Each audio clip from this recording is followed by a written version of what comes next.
মধ্যপ্রাচ্যে যুদ্ধ পরিস্থিতি শুরুর পর থেকেই বাংলাদেশে জ্বালানি তেলের মজুদ নিয়ে তৈরি হয়েছে নানান কৌতূহল। দেশে এই মুহূর্তে কত তেল আছে এবং তা দিয়ে কতদিনই বা চলবে, এমন প্রশ্ন ঘুরে ফিরে সামনে আসছে। সরকারের পক্ষ থেকে জ্বালানি তেলের সংকট না থাকার দাবি করা হলেও তেল ফুরিয়ে যাচ্ছে এমন শঙ্কা থেকেই দেশের ফিলিং স্টেশনগুলোর সামনে প্রতিদিনই দীর্ঘ হচ্ছে যানবাহনের লাইন। সব মিলিয়ে জ্বালানি তেল নিয়ে এক ধরনের অস্বস্তি তৈরি হয়েছে গোটা দেশে। রাজধানী ঢাকা সহ দেশের বড় বড় ফিলিং স্টেশনগুলোতে এখন দীর্ঘ সিরিয়াল, অপেক্ষা অকটেন এবং পেট্রোলের। তবে কেন এই দীর্ঘ সারি? অনেকেরই প্রশ্ন, প্রতিদিন দীর্ঘ সিরিয়ালে অপেক্ষা করে কেন তেল নিতে হবে? আজকে থেকে 1 মাস আগেও তো ছিল স্বাভাবিক চিত্র। দর্শক, আজকে জানবো যারা কিনা মোটর বাইক চালক রয়েছেন এবং প্রাইভেট কার চালক রয়েছেন তাদের থেকে কেন এই দীর্ঘ সারি।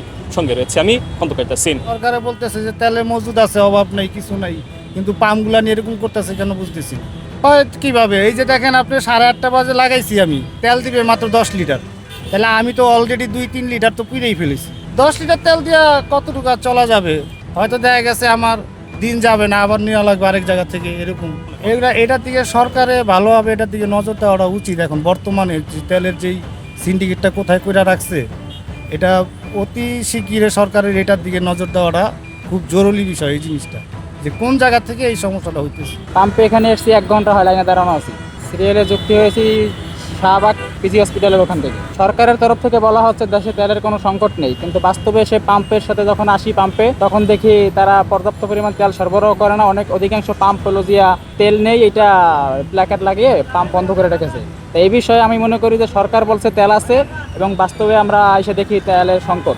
এই বিষয়ে আমরা মনে করি সরকার দায়সারা বক্তব্য না দিয়ে কার্যকর বক্তব্য নিলে আশা করি জনগণের এই ভোগান্তি লাঘব হবে। পাম্পে আসা প্রায় 40 মিনিট হলো, আরও আপনার 20-25 মিনিট লাগবো। এখানে শুনলাম নাকি 5 লিটার করে দিচ্ছে। 5 লিটার তেল দিলে আমি ধরেন যে 220-30 কিলো চলতে পারবো। 3 দিন না, আমার 2 দিন যাবে। এটা বাঙালি হুজুকে, বাঙালি তেল আছে তাও তেল নিচ্ছে, গাড়িতে ফুল আছে, 1 লিটার 2 লিটার হয়তো খালি আছে, তারপরও লাইনে দাঁড়ায় গেছে, তেল পাবে না। তেল মজুদ করতেছে, নিয়ে গিয়ে বাসায় গিয়ে রাখতেছে বোতলে করে।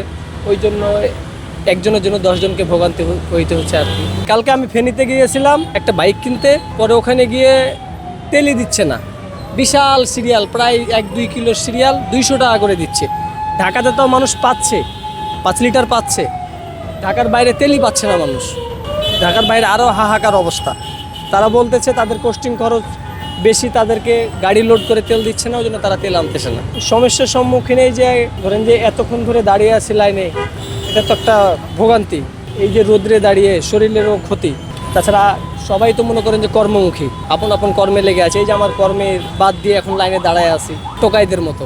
যারা দেশ পরিচালনা করছে তারাই হচ্ছে সবচাইতে বড় এটার জন্য দায়ী। আমার কথা হচ্ছে তেল যে নাই, তাহলে খুচরা বিক্রি করছে কিভাবে? 1 লিটার 200 টাকা, 1 লিটার 250 টাকা কেমনে বিক্রি করতেছে?